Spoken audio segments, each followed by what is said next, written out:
Halo, Ya, apa kabar? Ini Lebaran baru saja berlalu, tapi situasi politik sudah mulai menghangat. Sebenarnya seperti sudah kita prediksi ya, Bung Rocky ya. Nggak terlalu kaget ya, Bung Rocky ya.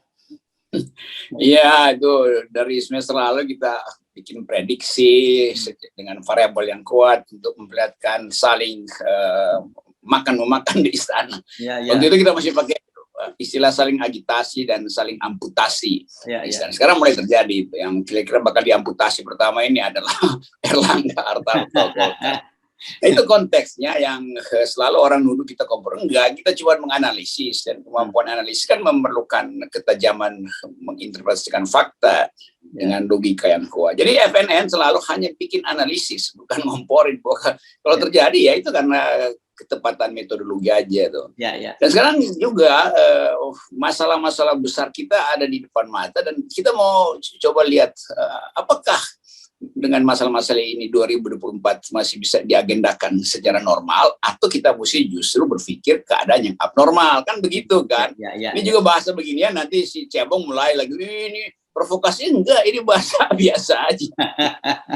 Oke, sebagai wartawan itu kita biasanya mendapatkan fakta, verifikasi, dan kemudian kita analisis gitu. Atau kalau kita nyebutnya di media, kita melihat angle-nya gitu ya, sudut pandang kita siapa gitu. Tapi sebelum kita ngomongin yang soal Erlangga, kita update dulu beberapa informasi ya, Bung. Filipina baru saja kembali dinasti Marcos terpilih menjadi presiden. Dan ini yang menarik, kalau kita baca yang Anda tertarik soal peran media sosial dalam kemenangan seseorang, itu ini studi yang menarik di Filipina gitu. Tapi kenapa penting saya ingatkan ini, karena banyak ada teman yang menyatakan sebenarnya Indonesia itu the halfway to seperti Filipina, bahkan sudah 3/4 three quarters way to Filipina gitu ya. Kenapa? Karena Filipina kan udah dianggap kayak six man from Asian gitu ya, Bung Rocky. Nah, Indonesia udah ngarah ke situ. Bagaimana ada seorang diktator bisa menang sangat telak, dan kemudian itu didukung oleh generasi milenial, generasi yang ahistoris. Nah, itu terjadi juga loh. Kita pernah singgung kemarin ya, Bung Rocky ya, soal anak-anak muda yang ahistoris. Terus ada juga cerita Pak Jokowi yang sedang ke Amerika menghadiri ASEAN American Summit gitu ya. American US Summit, dan yang disoroti orang adalah pesawat kepresidenannya. Kenapa sudah punya pesawat presiden sendiri terus kemudian nyewa Garuda dan dicet lagi, itu juga jadi menarik juga.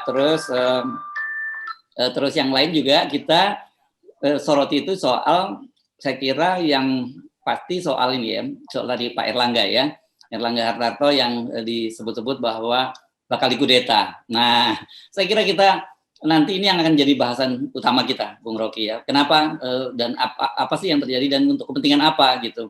Orang menduga-duga apa ini ada kaitannya karena Pak Jokowi sudah tidak lagi didukung oleh PDIP, sehingga perlu skoci atau pelampung penyelamat gitu. Silakan Bung Rocky.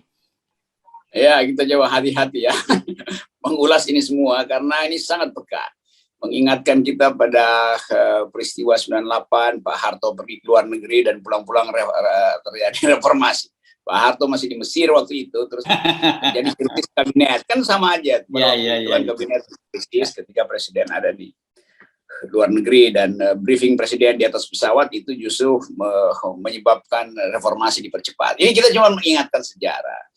Demikian juga keadaan hari ini, dan orang melihat bahwa ya permainan politik yang basisnya nilai, etika, value itu dikalahkan oleh post-truth. Itu sebetulnya.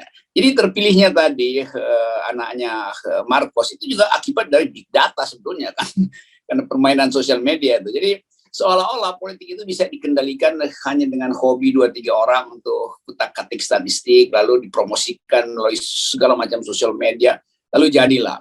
Nah, itu mengingatkan kita bahwa peristiwa demokrasi itu memang mesti diolah oleh akal sehat, bukan sekedar akal-akalan survei.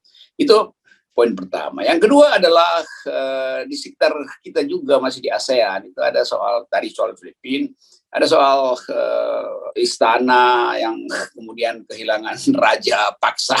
Oh ya. Di Asia Selatan ini ya, di Sri Lanka ya.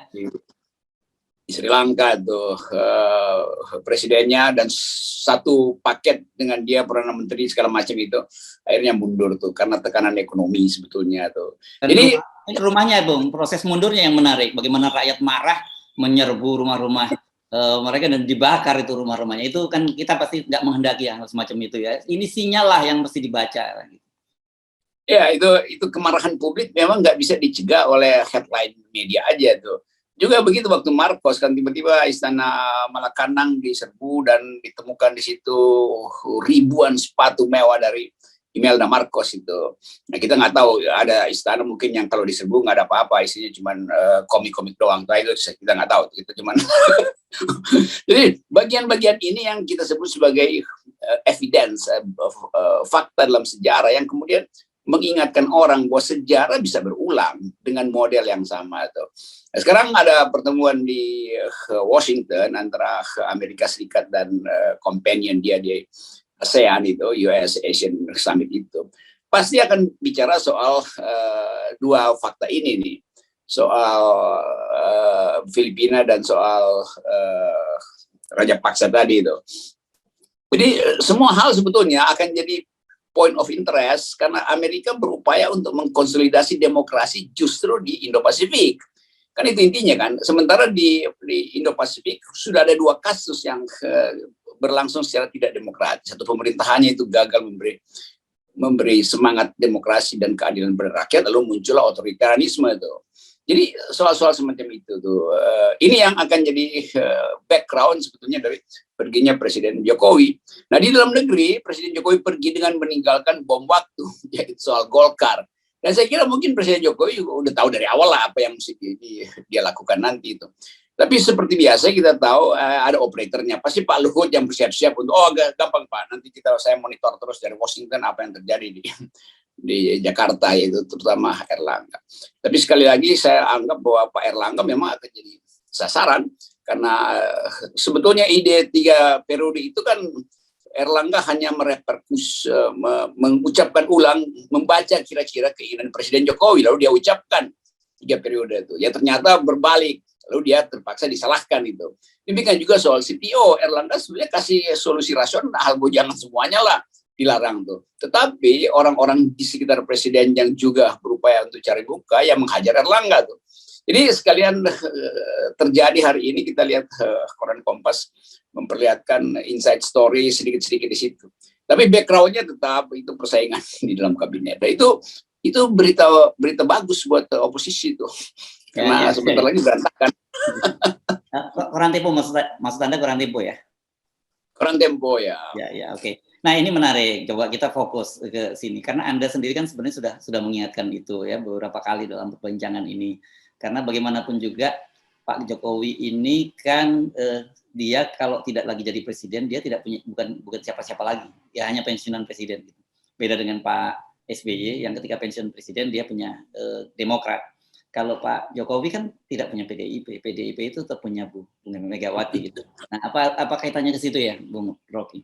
Iya, saya kira begitu karena setiap tokoh politik dia akan diganggu nanti kalau selesai memerintah. Karena yang mengincar Pak Jokowi juga tidak alang kepalang, itu banyak betul yang menganggap bahwa mulai dari laporan Ubed yang belum diproses dan ternyata laporan Ubed itu tentang KKN anak-anak presiden itu makin lama makin terbuka tuh. Jadi sebetulnya ada kekhawatiran sebagai seorang tokoh yang paham tentang nasibnya nanti itu, bahwa dia bisa juga dipersoalkan secara hukum.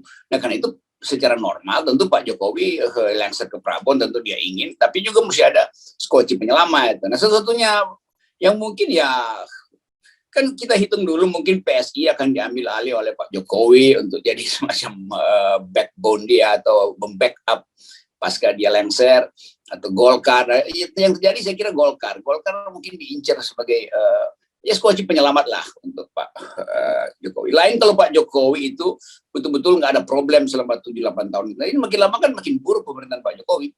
Tapi fakta ini kan kita cuma mesti sodorkan aja sebelum para cebong bergejolak dari dalam kolam terus tiba-tiba menghajar kita lagi tuh. Wah nggak begitu, iya, tapi analisis itu kalau dasarnya belajar berpikir lurus pasti ke situ kan. Nggak mungkin Pak Jokowi mau ambil alih Golkar, dia tetap ke PDIP, iya.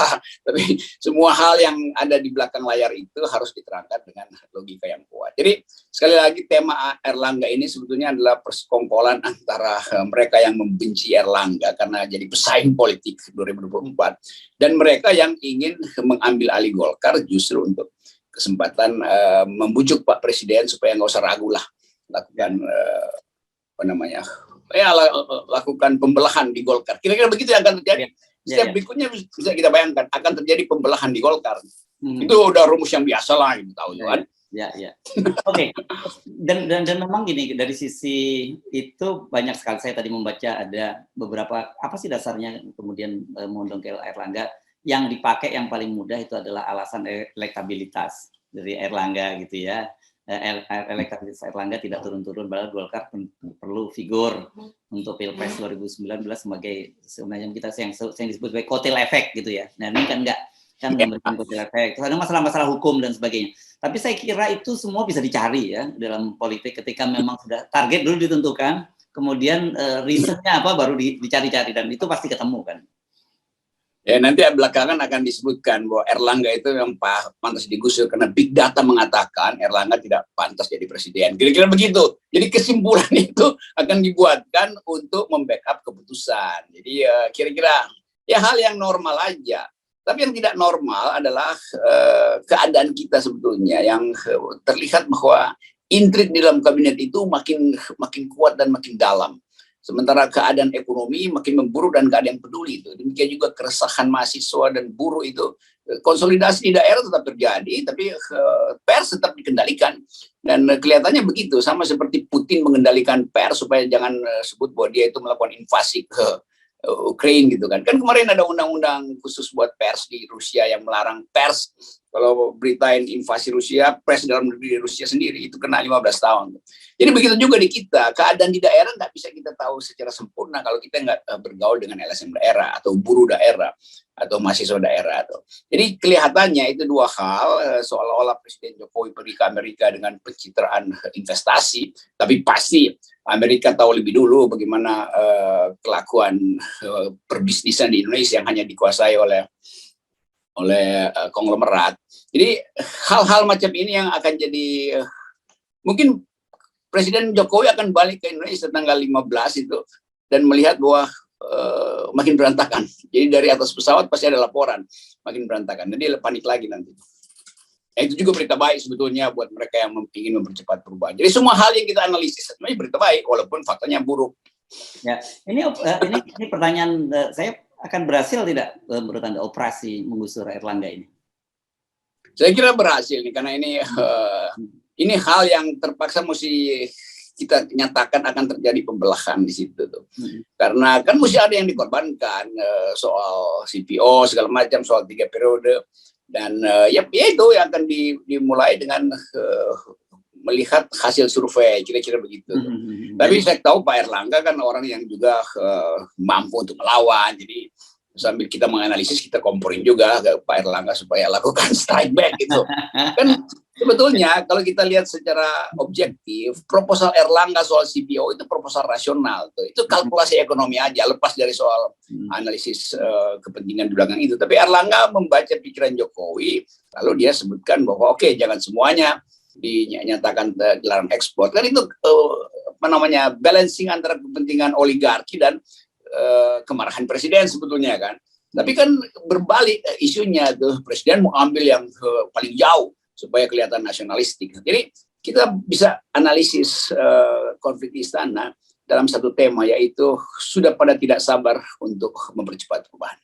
Ya, tetapi kan di luar dari faktor Jokowi faktor kita sebutnya begitu, tapi ada faktor push dan faktor pull kan, faktor di dalam sendiri. Seperti biasa kan bagaimanapun Golkar ini sebagai partai yang pragmatis dan begitu melihat peluang mereka juga akan rame-rame ikut bermain gitu meskipun kepentingannya berbeda dengan Pak Jokowi. Ya kalau faktor eksternal sejak kasus Pak Erlangga ada skandal yang melibatkan perusahaan-perusahaan privat, itu kita udah boleh mencium nih siapa sih yang mainin soal semacam itu sih, tiba-tiba jadi skandal besar, tiba-tiba hilang skandalnya. Jadi hal yang pasti ada dalam agenda yang udah lama sebetulnya diincar, dan sekarang baru terlihat bahwa memang Airlangga akhirnya digoyang-goyang supaya beringin itu tumbang. Dan kalau tumbang ya mesti ada yang ambil keuntungan dari tumbangnya itu kan. Jadi poin kita selalu hanya ingin memperlihatkan bahwa politik Indonesia itu bekerja di dua level yang terlihat seolah-olah bagus, presiden ngomong ini, demokrasi, toleransi, tapi di belakangnya itu, di belakang layar itu ada politik yang disebut politik obscene gitu, politik yang jorok gitu, gunting sana gunting sini. Dan kita tahu bahwa Golkar ini bukan sekali ini dikerjain oleh istana kan dulu juga waktu Erlangga naik juga itu ada konflik pembelahan itu. Juga partai lain, PAN, P3, kan begitu kelakuan istana di dalam merusak demokrasi sebetulnya. Jadi biarkan aja Golkar tumbuh, nanti dilihat rakyat sendiri, bukan direkayasa untuk dilemahkan. Jadi kira-kira itu tema buruk kita adalah presiden akan pergi ke Amerika sebagai negara yang demokrasinya dianggap sebagai acuan, sementara di Indonesia demokrasinya justru memburuk. Ya. Oke, ini saya mesti orang akan menganggap ini semacam stupid question gitu ya, tapi bukan dungu question gitu. Tapi saya mesti tanyakan karena kita belajar dari pengalaman di Indonesia itu kita selalu tidak pernah bisa hal-hal yang sebelumnya tidak pernah kita bayangkan bisa terjadi di Indonesia. Dan ini banyak orang juga bertanya, kalau Golkar diambil alih siapa ya yang akan jadi ketua umum? Apakah langsung Jokowi pribadi atau Jokowi menempatkan orang sebagai proksinya gitu? Saya kira baru masuk akal ada tim transisi dulu, nanti dibikin semacam kebijakan, lalu dikasih sinyal bahwa sebetulnya Golkar itu akan diatur ulang kira-kira komposisinya itu. Tentu demi kepentingan presiden. Jadi mungkin yang bicara pertama Pak Luhut ya, Golkar udah sepakat untuk lakukan kongres luar biasa dan Pak Presiden akan buka acaranya. Nah itu sinyalnya begitu kan. Lalu mendekat ke 2024 ada deklarasi baru Golkar ada di dalam wilayah untuk pakai istilah-istilah biasa secara konstitusional akan mendukung lagi segala macam tuh. Kan itu intinya tuh. Tapi tetap di atas kertas orang itu balancing antara istana yang tidak punya kekuatan politik dengan oposisi yang makin menguat satu pihak dan PDIP yang mengambil jarak justru dari istana. Jadi ini 3 soal. Tinggal Golkarnya yang kalau terjadi rapat-rapat internal di Golkar, kita tunggu apa wisdomnya itu. Mau ke istana atau justru mau keluar bergabung dengan oposisi, kan itu intinya. Ya tentu paling bagus dia bergabung dengan oposisi. Karena supaya ada laga tuh, no Erlangga, no laga, kira-kira begitu. Oke, kita pasti akan menyambut baik kalau kemudian Erlangga berhasil memenangkan pertempuran ini dan kemudian menyatakan diri keluar bersama dengan oposisi. Wah, pasti elektabilitas Golkar itu langsung naik. Ya, elektabilitas naik dan kabinet langsung turun. Kabinet pasti bubar. Erlangga itu faktor betul kan. Ya, oke. Jadi kita nunggu sebetulnya Erlangga keluar aja dari kabinet, bikin konversi cepat-cepat supaya ada strike back yang lebih kuat, sehingga sinyal pada oposisi juga jernih. Nah kalau itu terjadi maka beberapa menteri pasti akan ikut langkah Erlangga karena ada alasan kan. Oh kalau begitu kebijakan ekonomi akan ambruk. Mungkin Sri Mulyani akan jadi orang kedua untuk keluar. Ya. Oke. Nggak, ini penting kita orang pasti bahas ini ngaco analisis. Anda jangan bilang ngaco dulu. Nanti one day Anda akan bilang ternyata itu maksudnya begitu gitu kan. Karena kita kan membaca sinyal-sinyal walaupun kemudian sudah ditutup pintu amandemen, terus kemudian pintu penundaan pemilu juga sudah ditutup, tapi kita tahu bahwa Pak Jokowi masih terus bergerilya atau orang-orang pendukung Pak Jokowi masih terus bergerilya bagaimana tetap Pak Jokowi di dalam lingkar kekuasaan. Yang ini ide absurd dan saya kira tapi tetap saja mesti kita waspadai, ya ini misalnya memikirkan kalau tidak lagi 3 periode ya Pak Jokowi menjadi wapresnya Pak Prabowo. Ada pemikiran semacam itu dan masuk akal kalau kemudian Golkar dipegang. Dengan Golkar dan Gerindra bersatu kan tiket juga sudah di tangan kan. Ya, itu yang kita sebut selalu di dalam sandiwara kita baca skrip, tapi kita tahu bahwa skrip itu akan dimanipulasi sedikit di atas panggung tuh. Nah itu yang kita selalu anggap bahwa ini soal 3 periode ini belum selesai, soal perpanjangan jabatan belum selesai. Itu tetap terjadi karena diam-diam tuh tetap di daerah tuh orang-orang istana itu berupaya untuk hasilkan semacam kejutan. Kenapa? Karena Presiden Jokowi kan gagal. Kalau Presiden Jokowi berhasil, maka orang nggak perlu lagi sebetulnya bikin 3 periode, karena itu akan merayakan keberhasilan. Tapi justru karena gagal, maka takutlah Presiden Jokowi ntar diapa-apain gitu, diapa-apain oleh siapapun. Jadi itu keadaan kita, nanti paling nggak dipersekusi, itu kan nggak enak. Jadi beliau pasti berpikir untuk memperpanjang kekuasaan, walaupun diucapkan berkali-kali berhenti kalian tuh, iya, tapi itu di depan panggung, di belakang panggung tadi ada obscene, ada kejorokan, ada persekongkolan. Ya, oke. Saya kira makin asik, makin seru kita tunggu Pak Jokowi pulang dari Amerika gitu. Apa yang terjadi? Ataukah skenario itu berlangsung selama Pak Jokowi tetap di Amerika, dengan begitu dianggap Pak Jokowi bersih, tidak terlibat apapun, atau menunggu Pak Jokowi pulang ke Amerika? Ini yang kita tunggu ya, Bung Rocky. Atau mungkin beliau terlambat pulang karena ada pergolakan politik di Indonesia tuh. Oke. Who knows? Who knows ya, gitu. Apapun bisa terjadi gitu ya. Tapi tetap di atas apapun yang terjadi, kita tetap tentu saja berharap yang terbaik buat Indonesia ini ya. Karena bagaimanapun yang terbaik adalah 0%. 0%. Yuk, masih Bung Rocky.